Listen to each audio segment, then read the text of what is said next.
Hoy continuamos con nuestro tema de cómo andar en el Espíritu. Yo quiero ver de manera específica, dentro de ese tema de cómo andar en el Espíritu, quiero ver la dificultad de andar en el Espíritu, o cuál es el principal escollo que tenemos en nuestra vida para nosotros poder hacer esto que el Espíritu nos manda, o que la palabra nos manda claramente en múltiples pasajes, de andar en el Espíritu, ser guiados por el Espíritu, ser llenos del Espíritu, que son términos para la misma cosa, de que el Espíritu sea quien tenga el control de nuestras vidas, ya sea guiándonos, dirigiéndonos, influenciándonos, controlándonos. Son términos paralelos que la palabra usa acerca de nuestra relación con el Espíritu. Y nosotros hemos dicho ya en ocasiones anteriores, en clases anteriores, que nosotros comenzamos nuestra relación con el Espíritu en el momento que venimos a Cristo y venimos y entendemos el Evangelio. Esa realidad de entender el Evangelio y aceptar el Evangelio es lo que conocemos como el nuevo nacimiento. Nosotros no nos hacemos nacer de nuevo nosotros mismos. Realmente es como un bebé que nace por la concepción, que nace por voluntad de sus padres. De la misma manera, el nuevo nacimiento espiritual no es algo que genera el que nace de nuevo, es algo que genera Dios por medio de su Espíritu.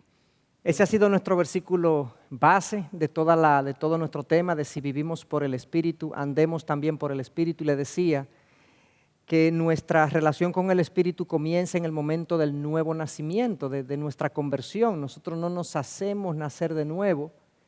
El Espíritu nos hace nacer de nuevo, como nuestros padres concibieron, y no nacimos por voluntad propia, nacimos por voluntad de nuestros padres.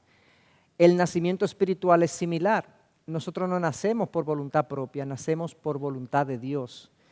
Y eso tiene múltiples maneras de expresarlo, la palabra. La palabra a veces, en una ocasión, se refiere al nuevo nacimiento como que Dios escribió su ley en nuestros corazones.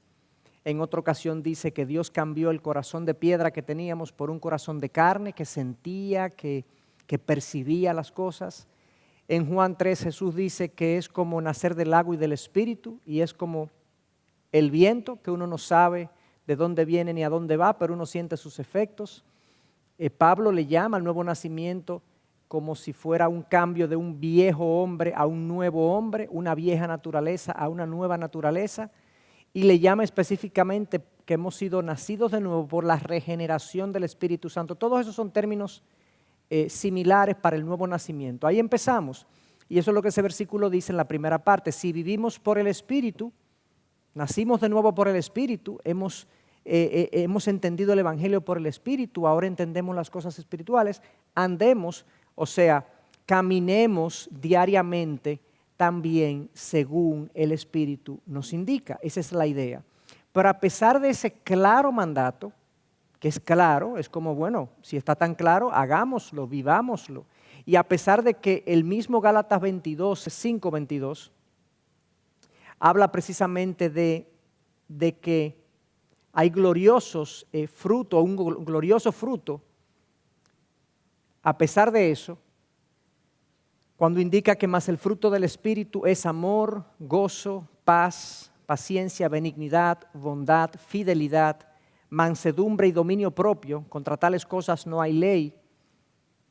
A pesar del mandato y a pesar de lo glorioso que es el fruto del Espíritu, hay una dificultad para andar en el Espíritu, y de eso es que yo quiero precisamente en el día de hoy hablarles. ¿Cuál es la dificultad? ¿Por qué es que se nos hace complicado obedecer este mandato, seguir este mandato a pesar de los frutos o el fruto que se produce? Y la dificultad está en el mismo texto, un poco antes de Gálatas 5:25, que dice que si vivimos por el Espíritu, andemos por el Espíritu. Un poco antes se nos habla de lo siguiente, se nos habla de una guerra que hay en nosotros. Dice, digo pues, andad por el Espíritu y no cumpliréis el deseo de la carne, porque el deseo de la carne es contra el Espíritu, y el del Espíritu es contra la carne, pues estos se oponen el uno al otro, de manera que no podéis hacer lo que deseáis.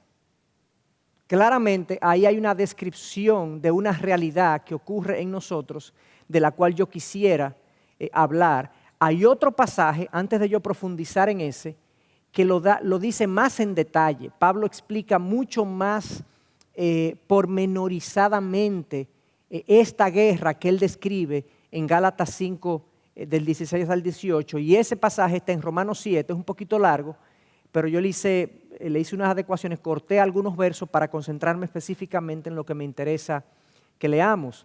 Miren cómo él reporta esa guerra aquí en Romanos 7, dice, porque lo que hago no lo entiendo. Esto es Pablo hablando de sí mismo. Porque lo que hago no lo entiendo, porque no practico lo que quiero hacer, sino lo que aborrezco, eso hago. Así que ya no soy yo el que lo hace, sino el pecado que habita en mí. Porque yo sé que en mí, es decir, en mi carne, el mismo término que usé hace un momentito, en mi carne, no habita nada bueno, porque el querer está presente en mí, pero el hacer el bien no. Pues no hago el bien que deseo, sino el mal que no quiero, eso practico. Así que queriendo yo hacer el bien, hallo la ley de que el mal está presente en mí, porque en el hombre interior me deleito con la ley de Dios. Pero veo otra ley en los miembros de mi cuerpo que hace guerra contra la ley de mi mente y me hace prisionero de la ley del pecado que está en mis miembros. Fíjense entonces cómo Pablo nos describe aquí mucho más en detalle esta frustrante realidad de que el cristiano vive en una guerra literalmente. Y eso explica muchas cosas. Cuando nosotros lo entendemos, nosotros podemos decir, no, pero eso no puede ser. Bueno, en realidad, si actuamos así, es porque no creemos lo que la Biblia nos está reportando. Realmente esto estamos poniendo un foco en el interior del corazón humano y Dios nos está diciendo qué es lo que está pasando adentro. ¿Qué es lo que está ocurriendo adentro de nosotros? Nosotros no tenemos la capacidad, a menos que no nos sea revelado, de explicar eso de esa manera. Y Pablo lo está reportando en estos dos pasajes, qué es lo que pasa en el interior, en el corazón del ser humano, incluso del creyente, en este caso es creyente, y lo que pasa. Y esto explica, como yo decía, muchas cosas. En primer lugar, explica el testimonio reprochable de muchos creyentes. Explica el sentido de frustración y culpa que creyentes sienten con sus vidas. Explica la necesidad de la iglesia para el cristiano y la necesidad de las disciplinas a pesar de todo lo que ya Cristo hizo, de que Cristo lo hizo todo. Pero quiero hacer unos breves comentarios acerca de cada punto aquí. Yo no sé cuántas veces yo no he oído la expresión, y eso, que es cristiano. ¿Y un cristiano hace eso? ¿Y cómo puede ser que tú te llames cristiano? Y mucha gente pone en duda el cristianismo mismo cuando es testigo de que un cristiano actuó de una manera que no es consistente con lo que él dice que cree. Pero Pablo nos dice en Gálatas y en Romanos que hay una lucha interna y que el cristiano muchas veces no hace lo que quiere. En realidad, yo creo que los que hemos nacido de nuevo podemos reportar que a veces nosotros pecamos contra nuestra propia voluntad. Como que nosotros no queremos hacerlo, pero somos alados por un deseo, por una tentación, impulsados. No me estoy excusando, sino simplemente explicando esa lucha que hay en nosotros. Y respondemos a veces de una manera y reaccionamos ante la vida y vemos cosas y deseamos cosas que son pecaminosas. Y en el fondo, en la mente, como dice Pablo en Romanos 7, no queremos eso, pero hay un impulso que compite con ese deseo bueno en mí. Y de ahí entonces que yo veo que muchos cristianos no caminan como deben caminar y a veces entonces nos sentimos frustrados y culpables por las cosas que hacemos, por las cosas que perseguimos, por las cosas que pensamos, por las cosas que permitimos. Nos sentimos culpables y frustrados con nuestro crecimiento espiritual. Hay gente que yo he recibido en consejería que duda de su salvación por las cosas que ha permitido en su vida. Yo no sé, pastor, ni siquiera si yo soy cristiano, porque yo no me puedo deshacer de esto. Yo no puedo dejar de pensar en esto, en aquello. Y se sienten atados a un hábito, a una práctica pecaminosa. También mencionaba que esto también, esta lucha es una de las razones por las que estamos llamados a congregarnos. Hebreos 10, 24 al 25, 23 al 25 dice que no nos dejemos de congregar como algunos tienen por costumbre, sino que nos congreguemos, dice Hebreos 25, para que nos estimulemos al amor y a las buenas obras. A veces nos falta estímulo propio. Nosotros a veces no somos cristianos automotivados para vivir una vida piadosa. Y entonces tenemos que congregarnos y Hebreos dice, no se dejen de congregar porque es que ustedes necesitan estímulo muchas veces para vivir como tienen que vivir. Debería haber suficiente estímulo en nosotros, pero en vista de la lucha, en vista de la competencia interna que hay, a veces la carne le tumba el pulso al espíritu y terminamos cediendo en áreas de nuestra vida, a pesar de que en nuestro interior no queremos, pero somos vencidos. De ahí que también entonces necesitamos las disciplinas espirituales, el procurar orar, consumir la palabra, a pesar de que nuestros cuerpos nos digan que no pueden, que no quieren. O sea, el caminar con Dios, el nutrirnos y el alimentar nuestro espíritu requiere una disciplina. Si fuéramos santos completamente y no hubiese en nosotros esa competencia, nuestra búsqueda de Dios fuese estimulante constantemente, no hubiese que pelear contra el cuerpo, no hubiese que pelear contra otros deseos, sencillamente fluyera de manera natural, pero de ahí que esas cosas que alimentan nuestro espíritu, de leer la palabra, incluso congregarnos, orar y demás otras disciplinas espirituales, requieren precisamente esa palabra para identificarlo, disciplinas espirituales, por esta realidad del deseo que compite. Entonces, aquí vamos a seguir profundizando en este pasaje. Miren cuáles son los bandos. Yo quiero hablarle un poquito de los bandos que tenemos en esta guerra. Fíjense que por un lado se habla del espíritu, por otro lado se habla de la carne. ¿Ok? Digo pues, andad por el espíritu, no cumpliréis el deseo de la carne, porque el deseo de la carne es contra el espíritu, el del espíritu es contra la carne. Claramente hay dos partes ahí. Si nos vamos a Romanos 7, que yo le acabo de presentar hace un momentito, fíjense también que Pablo comienza diciendo, lo que hago no lo entiendo, no practico lo que quiero hacer, sino lo que aborrezco, eso hago. Así que ya no soy yo el que lo hace, sino el pecado que habita en mí. Esa es su carne. Y el yo que él dice, ya no soy yo, el yo racional no quiere eso. El yo espiritual no quiere eso. Ese es el espíritu. Y la carne es quien lo hace. Porque yo sé que en mí, es decir, en mi carne, ahora se refiere en mí como en mi carne, como se refirió en Gálatas, no habita nada bueno. Hay deseos que son contra el espíritu. Porque el querer está presente en mí, pero al hacer el bien no. Pues no hago el bien que deseo. ¿Cómo así? O sea, que hay una parte de ti que sí lo desea. Ese es el espíritu de Gálatas 5. Sino que el mal que no quiero, eso practico por el deseo de la carne. Entonces, este es un pasaje casi paralelo que nos describe la lucha de Gálatas 5. Y por eso se los quería presentar. Entonces, hablemos un poquito de este aspecto de la carne para que nosotros entendamos a qué se está refiriendo Pablo. La palabra ahí en el original es esa, literalmente, sarx. Y es una palabra que se utiliza en diferentes acepciones, pero en esta acepción en particular, o sea, puede significar el cuerpo físico de una persona, la parte de la carne, literalmente la parte blanda, no el hueso, pero el cuerpo físico de la persona.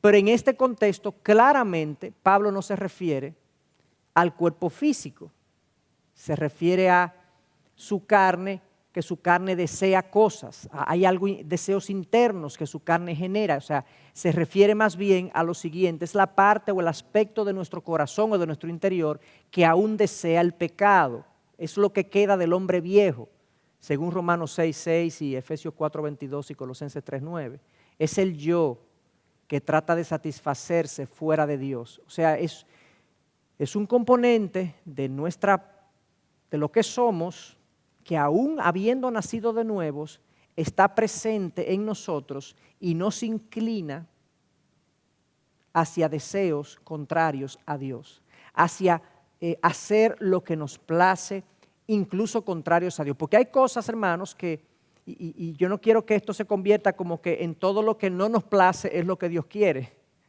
No, hay muchas cosas que Dios quiere en nosotros, en nuestra vida, que nos traen gozo a nosotros. Dios no está opuesto al placer y al gozo y al disfrute. Entonces, esto no es una competencia de que la carne desea lo bueno y Dios lo que quiere es el sacrificio y el dolor No se trata de placer versus sacrificio. De hecho, Dios dice que el fruto del Espíritu es amor, gozo, paz, paciencia, benignidad. Por lo tanto, la búsqueda del deseo espiritual produce gozo, distinto al gozo carnal, por así decirlo, pero produce gozo. Por lo tanto, esta competencia entre carne y espíritu no es una competencia entre placer y sacrificio. No se trata de eso. Entonces la carne es ese aspecto, en este contexto, es esa parte de nuestro corazón que aún desea el pecado. Esa es una realidad triste, pero eso es lo que reporta la Biblia. Nosotros podemos tener preguntas aquí, pero bueno, ¿y por qué Dios no resolvió eso de una vez?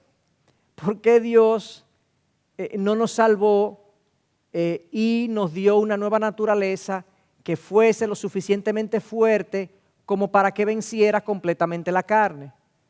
Yo no tengo la total explicación para eso, pero hay múltiples explicaciones que podemos darle. No es el tema de la noche, pero solamente pensando en una. Hay muchos aspectos de Dios que nosotros conocemos en la lucha con el pecado. Entonces, si yo no tengo la lucha y no soy entrenado por Dios, hay muchas cosas de Dios que no voy a conocer.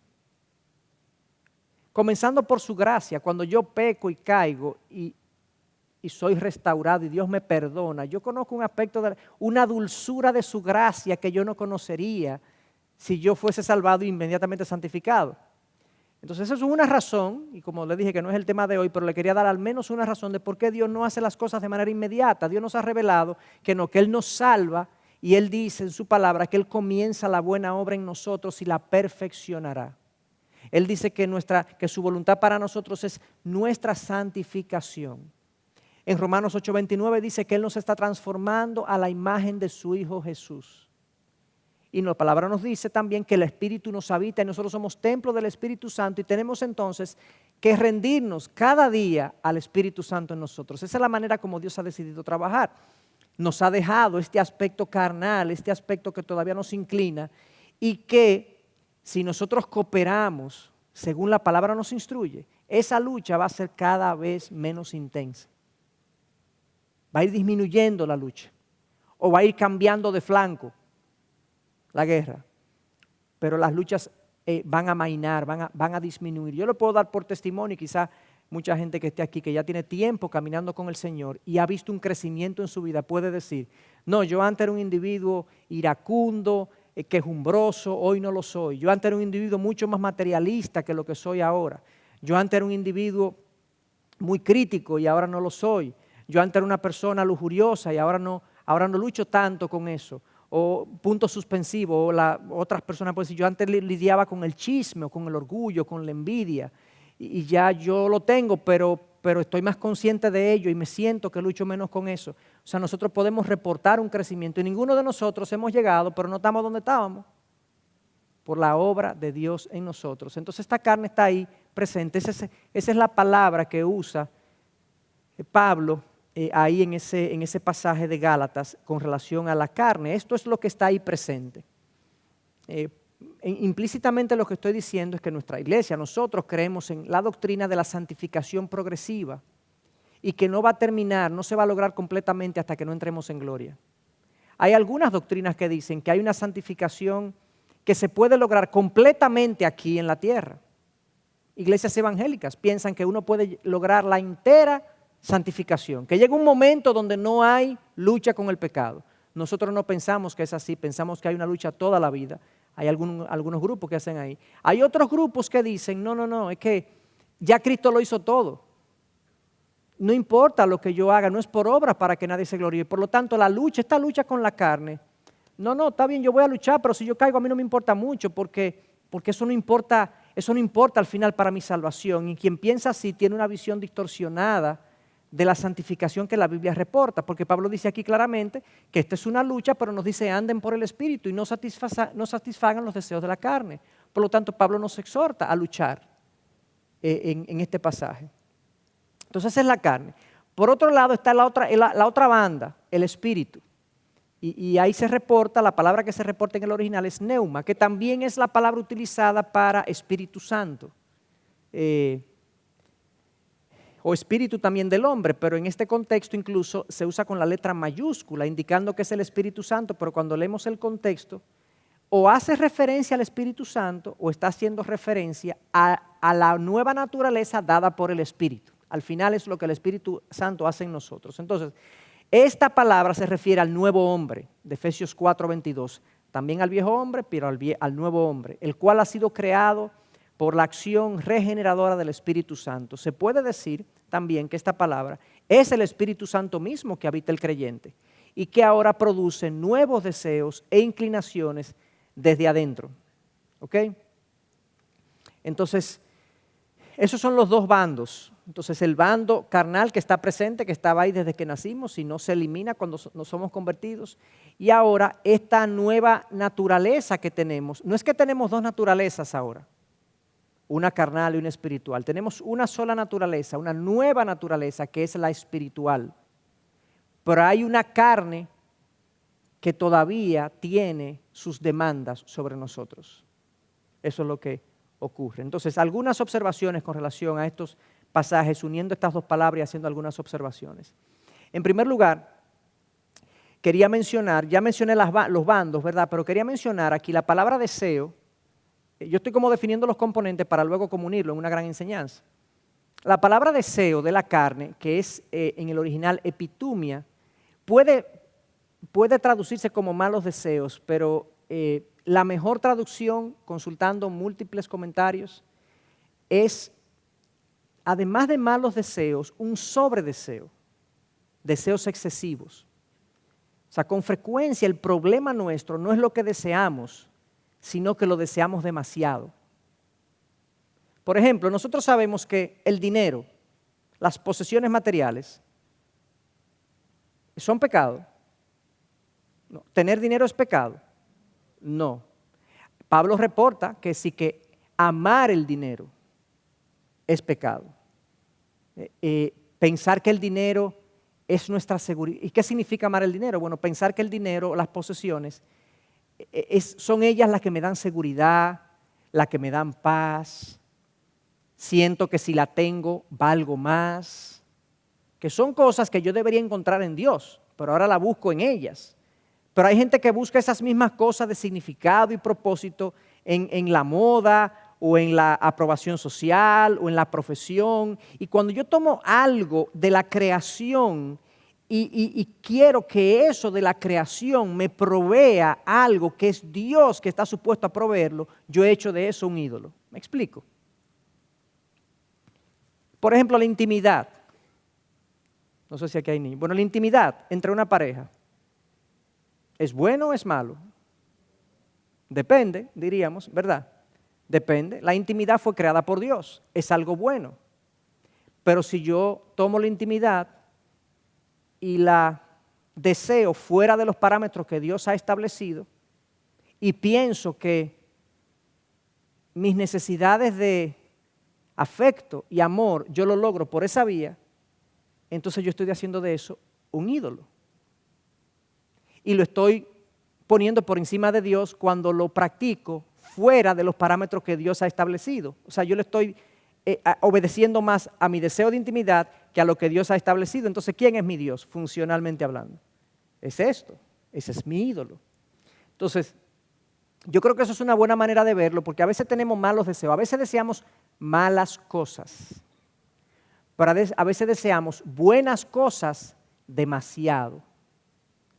Y eso también se interpone en nuestra relación con Dios. Y eso también se interpone en mi andar en el Espíritu. Eso entristece el Espíritu, apaga el Espíritu, porque deseo algo demasiado. Convertimos el don de Dios en el ídolo y en el Dios, en lugar de adorar adorar el dador del don, que es Dios. Entonces, fíjense también que quería mencionar la intensidad de esta lucha. No sé si ustedes se percataron, pero Pablo no ahorra palabras para decir lo mucho, lo intenso que es esta lucha. Dice, andad por el Espíritu y no cumpliréis el deseo de la carne, porque el deseo de la carne es contra el Espíritu y el del Espíritu es contra la carne. No debería ser como lógico que si el del Espíritu, el deseo de la carne es contra el Espíritu, lo otro no hay que repetirlo, pero él quiere hacer énfasis en que es que cuando el Espíritu desea una cosa, la carne inventa algo para que se le oponga y viceversa. Y una vez más dice, y el del Espíritu es contra la carne, pues, y ahora dice, y agrega, pues estos se oponen el uno al otro. ¡Wow! ¡Qué intensidad! ¡Qué diario vivir es este dentro de nosotros! De manera que no podéis hacer lo que deseáis. Hay cosas que ustedes van a querer hacer. Oigan lo que pasa. Y esto trabaja en ambas vías. En ambas vías. A veces queremos hacer algo que es pecaminoso. Queremos hacerlo porque nuestra carne se siente inclinada. ¿Y qué pasa? Como tenemos al Espíritu, sentimos oposición. Entonces no podemos hacer lo que queremos porque el Espíritu nos dice, hey, ¿qué es lo que tú estás pensando? Cuidado. Digo, es el espíritu de los dominicanos que habla así, tú sabes. El espíritu de otra gente habla de otra manera, pero el de nosotros nos dice, hey. O nos dice, ¿por dónde va? Somos los dominicanos que hablamos así. Entonces, queremos hacer algo que la carne no esté inclinada, algo pecaminoso que la carne no esté inclinando, pero hay un espíritu que nos está jalando y nos jala la oreja y nos dice, no, tú no puedes hacer esto, no puedes actuar. Pero supóngase que es el otro caso, que es que queremos hacer algo virtuoso, bueno, glorioso. Queremos orar toda la mañana a las 6 de la mañana. Y el cuerpo nos dice entonces, hey, ay, pero eso no está fácil. Entonces ni Juan ni Juana. Cuando queremos hacer lo malo, el espíritu nos llama la atención. Cuando queremos hacer lo bueno, la carne nos jala la oreja. Entonces es como que no queremos, nunca estamos como entre dos, siempre entre dos aguas, siempre jalados, una lucha. Si tú te sientes así, tú eres salvo. Glorioso.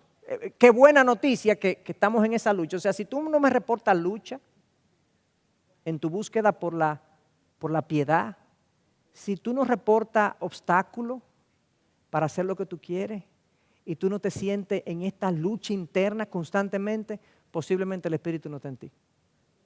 Entonces hay algo bueno de saber que hay una lucha, que es precisamente que hay vida. Hay dos grupos de deseos hablando en direcciones opuestas, se oponen el uno al otro y entonces a veces sentimos que no podemos hacer ni una cosa ni otra. Precisamente de eso se trata la vida del creyente. Y como les decía, mientras más nos rendimos al Espíritu, menor gradualmente va a ir siendo esa lucha en nosotros.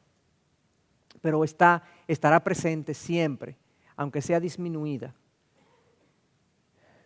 Entonces, algunas observaciones adicionales. Fíjense, anoten esto, cuando venimos a Cristo y recibimos el nuevo nacimiento, sucede que hay un nuevo set, yo le puse de deseos, producto del Espíritu. Hay algo que nosotros ahora queremos, yo he reportado eso ya en otras sesiones anteriores, hay cosas que ahora nosotros queremos que no queríamos antes, cosas nuevas, totalmente diferentes. E incluso hay contradeseos, hay cosas que ahora no queremos hacer. O sea, de manera inmediata son cambiadas ciertas preferencias en nuestra vida, tanto de cosas que queríamos hacer como de cosas que no queríamos hacer. Y hay algo que se produce como una especie de trauma en el buen sentido, de algo dramático en el buen sentido, de que yo soy como me siento diferente, busco cosas diferentes.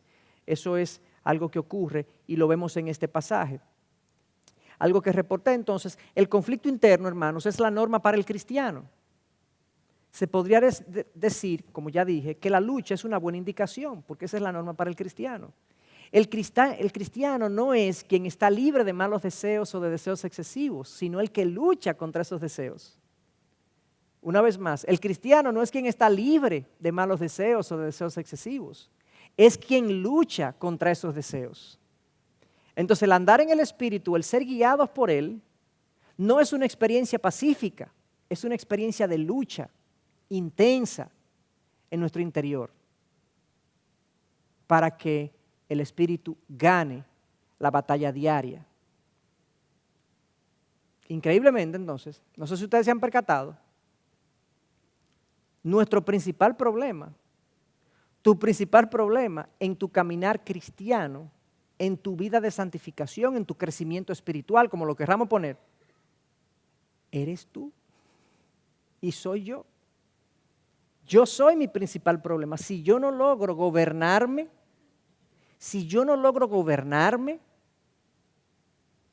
yo voy a tener problemas en mi caminar espiritual. Si yo no logro poner en orden mis deseos, en las proporciones adecuadas y en las direcciones correctas, yo voy a tener problemas en mi vida. Y como decía Spurgeon, increíblemente el problema soy yo. Si no hubiera diablo para tentarte, te tentarías a ti mismo. Si no hubiera enemigos que pelearan contigo, tú mismo serías tu peor enemigo. Si no hubiera mundo, como quiera serías lo suficientemente malo, porque el corazón es engañoso más que todas las cosas y perverso. Ay, wow, uy. Pero, como el que padece de una enfermedad, se entristece cuando se la cuentan, por otro lado se alegran cuando se la diagnostican. Porque el diagnóstico por lo menos me permite hacer un plan, un tratamiento, o mitigar. Si no hay sanación o no hay cura, pues por lo menos mitigo y mejoro mi calidad de vida. Entonces este diagnóstico es duro, es difícil. Lo que acabamos de leer es duro leer a Romanos 7 y decir y ver a Pablo quejarse de su lucha interna. Pablo, si tú estás así, Pablo, ¿dónde tú me dejas a mí? Es así. Entonces, hablemos un poco del fruto entonces, porque hemos estado explicando la batalla y los bandos de la batalla, la intensidad de la lucha. Pero Gálatas 5:22 también nos reporta lo siguiente: más el fruto del Espíritu es amor, gozo, paz, paciencia, benignidad, bondad, fidelidad, mansedumbre, dominio propio. Contra tales cosas no hay ley. Esa última frase de que contra tales cosas no hay ley es como una forma de decir, denle para allá a eso, a todo eso. No se limiten en ninguna de estas virtudes. ¿Qué les previene a ustedes de perseguir el amor, el gozo de manera tenaz? Ninguna de estas cosas tienen leyes contrarias que disminuyen el perseguirlas, el buscarlas, el cultivarlas. Eso es una forma de decirlo, como Pablo lo dijo, ¿no? Entonces hablemos de este fruto para que lo entendamos bien, porque, como ustedes van a ver ahora en una frase, el que anda en el Espíritu genera fruto, o su vida tiene fruto. Al final es detrás de ese fruto, es el que anda en el Espíritu, es detrás de ese fruto que anda. Y por eso para mí es importante que profundicemos en el fruto un poco. No lo voy a ver de manera individual, sino de manera global y conceptual. Fíjense, en primer lugar, la primera observación es que ese es fruto y no obras del Espíritu. Si ustedes se fijan en el texto, dice, esto es sutil pero es importante, dice que las obras de la carne son, y comienza a listar las obras de la carne. Pero cuando llega al resultado del Espíritu, no pone y las obras del Espíritu son, dice, más el fruto del Espíritu es. Aquí hay un cambio conceptual importante. Estas obras son cosas que tú haces. Las obras de la carne son las cosas que tu carne hace. El fruto es algo que se produce por la acción del Espíritu. No es algo que tú produces. Tú lo debes cultivar, pero no lo produces tú. Piensen de la manera siguiente. Un agricultor que produce algún vegetal, algún cítrico, lo que sea, una naranja. ¿Podemos decir estrictamente que él es el productor de la naranja? No, él la cultiva. Pero si no hay semilla, la semilla y la tierra y el agua y el sol es que producen la naranja. Él no es el productor, Dios es el productor. algunos dirían la madre naturaleza, sea lo que sea que eso sea, es lo que la produce, pero él sencillamente la cultiva. Él pone los ingredientes para que se genere la naranja, que él honestamente, él ni siquiera sabe explicar biológicamente cómo es que se produce y se genera una naranja a partir de una semilla, honestamente. Muchos de los agricultores no la pudieran explicar, ¿correcto? Por eso Pablo usa esta analogía del fruto. Ok, tú lo puedes cultivar, tú puedes poner ciertos ingredientes, pero quien va a producir este amor y esta paz y este gozo del cual yo estoy hablando es el Espíritu en ti. Tú a veces quizás no puedes explicar bien cómo es que se genera eso, pero si tú pones los componentes correctos, oye, se va a dar. Se va a dar. Y ese es el tipo de, a eso es que estamos llamados en este texto, es un texto que está, digamos, enmarcado en este mandato de andar en el Espíritu. Entonces es fruto y no obras. El que anda en el Espíritu produce fruto, porque ha puesto los ingredientes que deben estar presentes, que vamos a hablar más adelante de ello, en lo que nos queda de tiempo y en la próxima clase, los componentes y los ingredientes para que se produzca ese fruto. Fíjense que está en singular y eso es muy claro en el idioma original. O sea, no son 9 frutos, son 9 cosas que se mencionan. Fíjense si ustedes la cuentan ahí: amor, gozo, paz, paciencia, benignidad, bondad, fidelidad, mansedumbre y dominio propio. Son 9. Mucha gente dice frutos. No, son 9 manifestaciones del fruto del Espíritu. Es como 9 gajos de la naranja. Es como 9 lados de un diamante. Hay diferentes perspectivas, pero es un solo fruto. Y Pablo es específico en el original al expresar que el que tiene el Espíritu va a ver estas virtudes en su vida en mayor o menor medida, pero las va a ver todas. Todas las va a ver. Un creyente genuino, hijo de Dios, va a ver todas esas virtudes surgir en su vida por la acción del Espíritu. Eso es glorioso.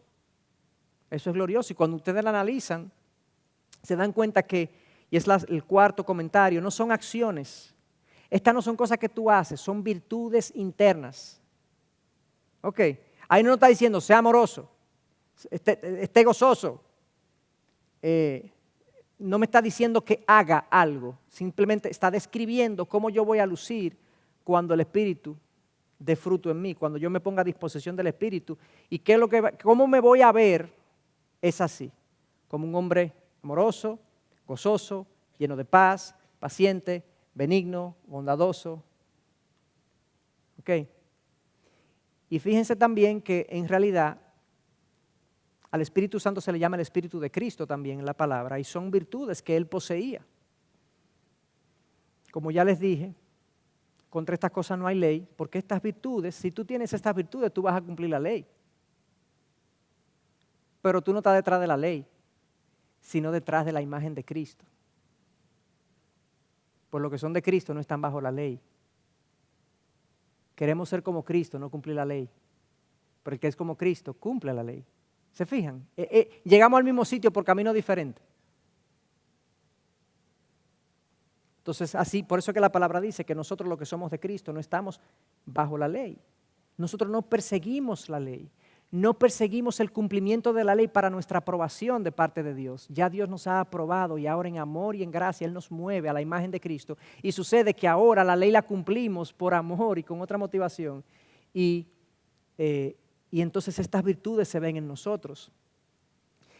La pregunta entonces es, ¿cómo cultivamos ese fruto? ¿Cómo somos llenos del Espíritu? ¿Cómo andamos en el Espíritu? Hemos hablado de algunas cosas, yo voy a hablar hoy de algunas y la semana que viene concluiré. Pero hay 2 aspectos que yo quiero revisar. Podemos decir muchas cosas, podemos buscar muchos pasajes, pero tratando de resumir y de hacer una síntesis, de quizás crear sombrillas bajo las cuales podamos entrar todos los mandatos que se supone que apuntan a cultivar el Espíritu, a cultivar el fruto.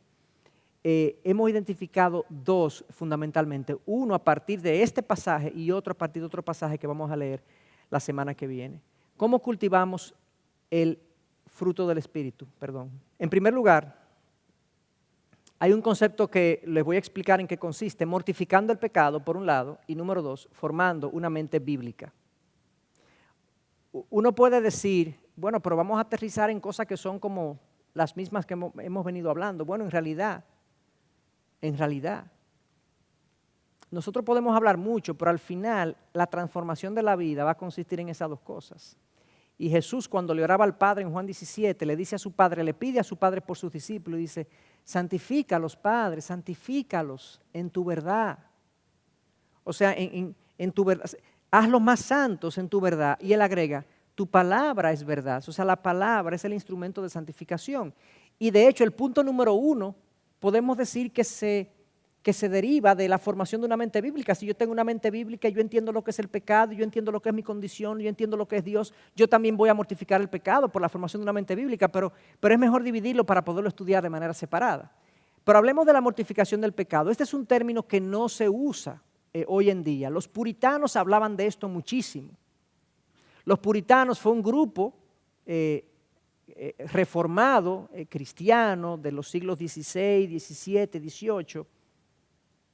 Algunos dicen, de hecho, que Martin Lloyd-Jones, que es un predicador del siglo XX, murió en 1980 aproximadamente, quizás fue el último de los puritanos, por las enseñanzas que daban los puritanos, como su nombre lo dice, ponían mucho énfasis en la piedad personal. No eran legalistas, no era gente que creía que las obras los salvaban, pero era gente que le daba un lugar muy preponderante a la piedad personal, como una forma de ser santo como Dios es santo. Y en un sentido nosotros aplaudimos, admiramos, respetamos, leemos a los puritanos. Ellos utilizaban este término mortificando el pecado. De hecho hay un libro de John Owen, uno de los más famosos puritanos, que es precisamente la mortificación del pecado, The Mortification of Sin. Y ustedes saben lo que es mortificar algo, ¿verdad? Nosotros utilizamos esa palabra en nuestro país, mortificar.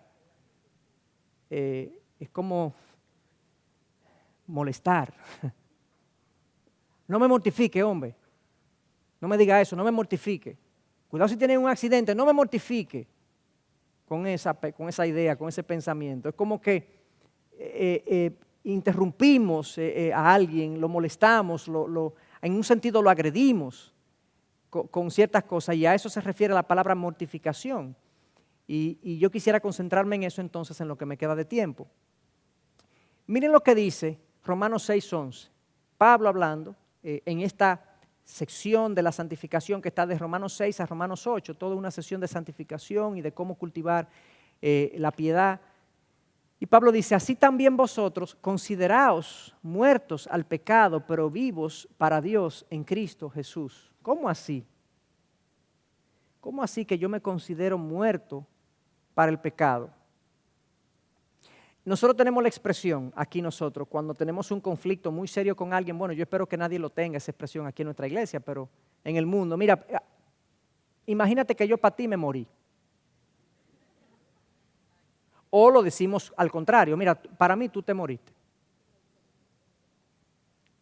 ¿Qué significa eso? O sea, conmigo no cuente. O sea, y yo contigo, en mi vida tú no vas a formar parte de mi vida. Yo no voy a tener nada que ver contigo, tú no vas a tener nada que ver conmigo, así que cuando tú tengas algo que resolver, hacer y demás, ni piensa en mí, yo no voy a pensar en ti. Entonces, ¿qué quiere decir Pablo? Y de hecho no estamos imponiendo un significado al texto, sino que lo que Pablo quiere decir literalmente es, cuando de pecado se trata, actúa ante el pecado como que tú estás muerto. O sea, contrólate a tal punto que el pecado no te anime, no te entusiasme, no te provoque, no te tiente. Y si te tienta, no te rindas. Como que tú estás muerto. Considérense muertos al pecado. Wow. Ese es un mandato de Pablo que claramente nos dice. Pero hay otros pasajes también que nos hablan. Y fíjense que aquí voy a mezclar dos pasajes. Uno que está en nuestro texto, que no lo leí, pero lo puse aquí a propósito, y otro que está en el mismo Gálatas, porque se dice esto de dos maneras. Mortificando el pecado, ahora voy un poquito más allá, ¿cómo? Crucificándolo. Pablo habla de esto y miren cómo lo dice en Gálatas 2:20. Con Cristo he sido crucificado. Oh. Y ya no soy yo el que vive, sino que Cristo vive en mí. Y la vida que ahora vivo en la carne, la vivo por fe en el Hijo de Dios, el cual me amó y se entregó por mí. Con Cristo he sido crucificado. Pablo se está considerando muerto a sus deseos, a su manera de ver la vida. Él lo que dice es, ya no soy yo, sino Cristo quien vive en mí. O sea, él está tan identificado con su vida como hijo de Dios, que sus propósitos son los de Dios, su deseo él quiere que sean los de Dios, él quiere ver la voluntad de Dios en su vida para él vivirla, él quiere que Cristo viva en él, a través de él. Ya yo entregué mi vida en la cruz, la cruz de Cristo, yo fui crucificado con Cristo y eso hasta cierto punto es una realidad espiritual. Hasta cierto punto, no hasta cierto punto, es una realidad espiritual que nosotros hemos muerto al pecado. Y por eso le quería agregar, fíjense ahora, él dice, con Cristo he sido crucificado y ya no soy yo el que vive en mí, sino que el que vive, sino que Cristo vive en mí. Pero luego en Gálatas 5:24 dice, pues los que son de Cristo Jesús han crucificado la carne y sus deseos. O sea, lo que pasó en la cruz es como que yo morí, pero eso fue Cristo que lo hizo. Pero ahora en Gálatas 5:24 dice que los que somos de Cristo, nosotros ahora hemos colgado la carne ahí. La primera fue una acción que Cristo hizo, la otra fue una acción que yo hice. Y entonces, ¿cómo se hace esto? ¿Qué es lo que quiere decir esto? Yo para eso traje una cita que creo que va a servir de luz, porque John Stott habla de esto de la cruz. Ustedes saben que Cristo dice, el que quiere venir en pos de mí, niéguese a sí mismo, tome su cruz cada día y sígame. Entonces mucha gente ha tomado ese pasaje y entiende que ese pasaje lo que significa que todos nosotros vamos a tener una cruz en la vida. Y para algunos es el matrimonio que tienen, para otros es una situación de enfermedad, para otros es un perro loco que tienen. Esa es mi cruz, ese perro, no aprende. O para otros es vivir en este país. ¿Qué cruz? Como que la cruz es algo específico, un sufrimiento, una aflicción específica que nos toca sobrellevar en la vida. Cuando en realidad, cuando Cristo habló de esto, el que quiera ser mi discípulo, tome su cruz cada día y sígame, lo que implica es que el seguidor de Cristo muere a sí mismo cada día, a lo que quiere, a lo que busca, y él quiere seguir a Cristo. Él no quiere seguir sus proyectos, sus deseos, y ojo, no quiere decir que yo no pueda tener un proyecto que me viene a la mente, que puede ser incluso parte de la voluntad de Dios para mi vida. Yo pudiera decir que ser pastor de esta iglesia es hasta un proyecto personal, en un sentido, porque yo quiero hacerlo, pero yo siento también que es la voluntad de Dios que yo lo haga. Entonces, así de la misma manera en cada uno de nuestros campos y escenarios y vidas, nosotros queremos hacer lo que Dios tiene para nosotros. Ya no soy yo el que vive en mí, sino que Cristo vive en mí. Por lo tanto, yo soy su discípulo y yo tomo mi cruz de matarme a mí todos los días y seguir a Cristo al Calvario. Eso es lo que implica la cruz del discípulo. No es el trabajo o el país o el matrimonio o el perro. No. Es que toda mi vida yo la veo como un sacrificio a Dios y yo quiero hacer su voluntad en mi vida. En mi matrimonio yo quiero hacer su voluntad. Con mis hijos yo quiero hacer su voluntad. En mi trabajo yo quiero hacer su voluntad. Yo quiero obedecer su palabra. En mi país yo actúo y me comporto como Él establece. Yo hago lo que Él me dice. Yo vivo como Él quiere que yo viva, no como yo quiero vivir. Esa es la cruz que yo tomo cada día. Entonces, John Stott lo dice de la siguiente manera. Tomar la cruz fue la vívida figura que nuestro Señor usó para hablar de la autonegación. Todo seguidor de Cristo debe actuar como un criminal condenado y ha de llevar su cruz al lugar de su ejecución. Y de hecho, cerciorarse que la ejecución se produce. Estamos supuestos a tomar nuestra carne, nuestro voluntarioso y desviado yo, y clavarlo en la cruz. Y yo agregaría cada día. Cada día. Entonces, en eso consiste la mortificación del pecado, porque es que en el yo hay inclinaciones y deseos que son abiertamente pecaminosos. No solamente en el sentido que hacen algo malo, claramente malo, pecaminoso, sino también, como vimos, hay cosas que yo sobredeseo también. Hay cosas que yo sobredeseo de este mundo que no debería desear tanto. Pero también el ámbito del pecado implica también que hay cosas buenas que yo no deseo ni busco, y también eso es pecado. Porque Santiago dice, el que sabe hacer lo bueno y no lo hace, le es pecado. Son las cosas virtuosas que se supone el cristiano debe hacer, o el hombre debe hacer. Aún el hombre que no conoce a Cristo, que no hace las cosas buenas que le corresponde hacer, está pecando. Por eso que somos pecadores todos, porque pecamos o hasta de lo malo que hacemos, o de lo bueno que no hacemos. De todas maneras, o a veces de acción, o a veces de pensamiento, o hasta de motivación. Entonces, yo necesito entender esta analogía del discípulo que se crucifica para yo poder entender en qué consiste la mortificación del pecado. Primero, la cruz era vergonzosa, así como de vergonzoso es nuestro pecado en la vida, en nuestra vida, y por ese motivo debemos mortificar el pecado. Porque el pecado, cuando lo vemos, es absolutamente vergonzoso. ¿Y quién ha dicho que es vergonzoso? Dios. Porque hay gente que ya no se ruboriza ni siente vergüenza por las cosas malas que hace y por el pecado que comete, pero eso es porque están insensibilizados. Pero la primera razón de crucificar y mortificar el pecado es por lo vergonzoso delante de Dios que resulta hacer aquellas cosas que son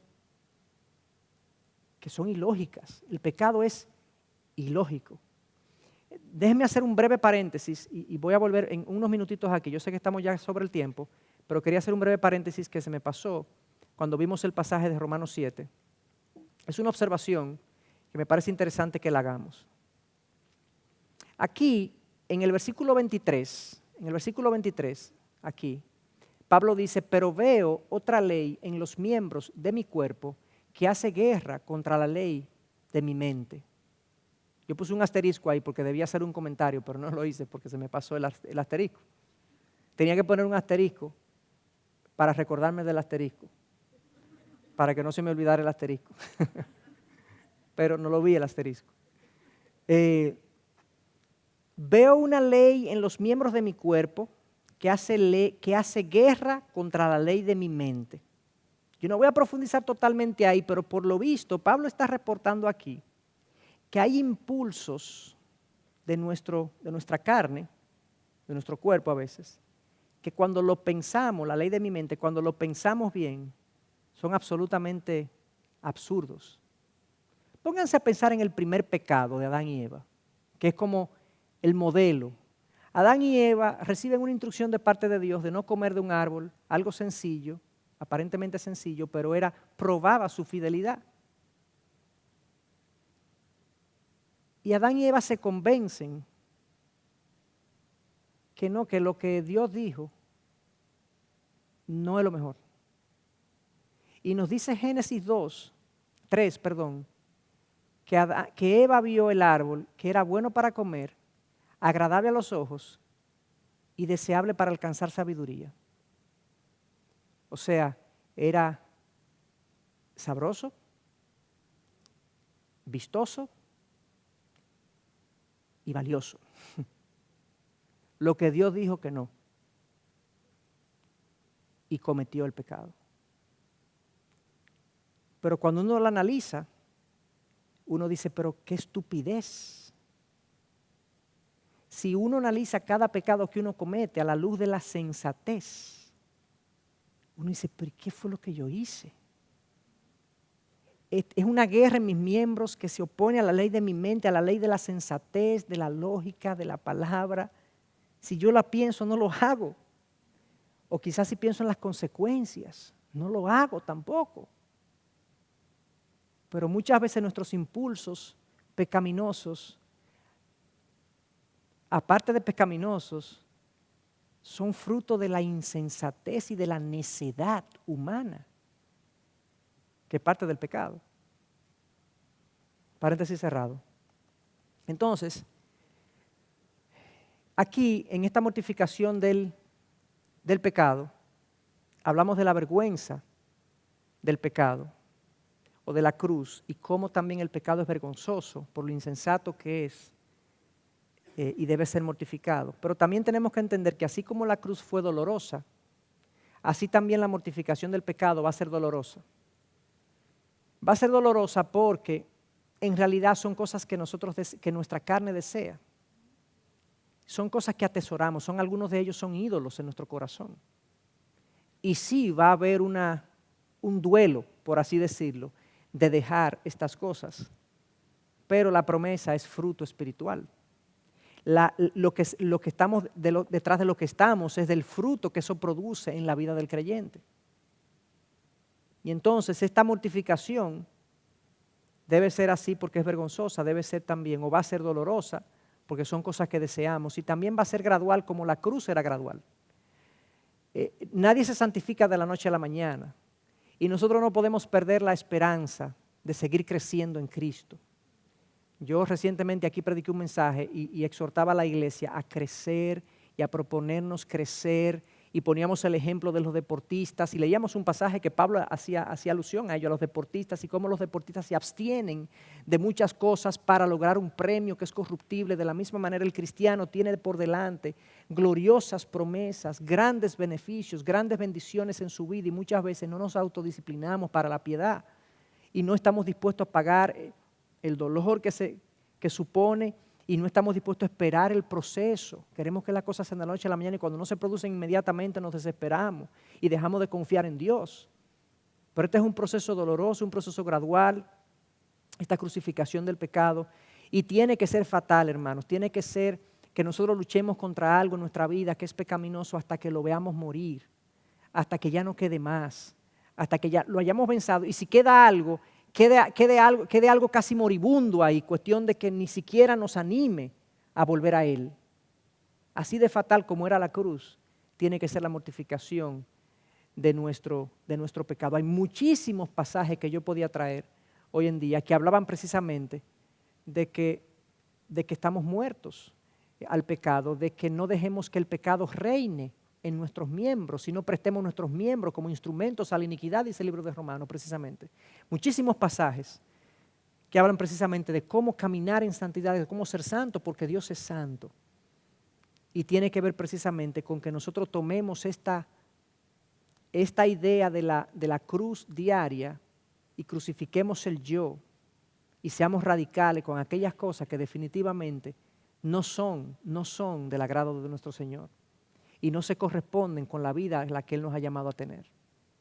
Entonces, esa es la primera parte de entonces cómo vamos a cultivar el fruto del Espíritu. El fruto del Espíritu, el primer ingrediente, es como el pesticida del pecado, es como el producto que le echamos a nuestra vida, de tal manera que todo vicio de pecado y todo vicio de inclinación pecaminosa, nosotros primero lo identificamos, nos arrepentimos de ello y lo rendimos al Señor. Ese es el primer componente si es que vamos a cultivar el fruto del Espíritu.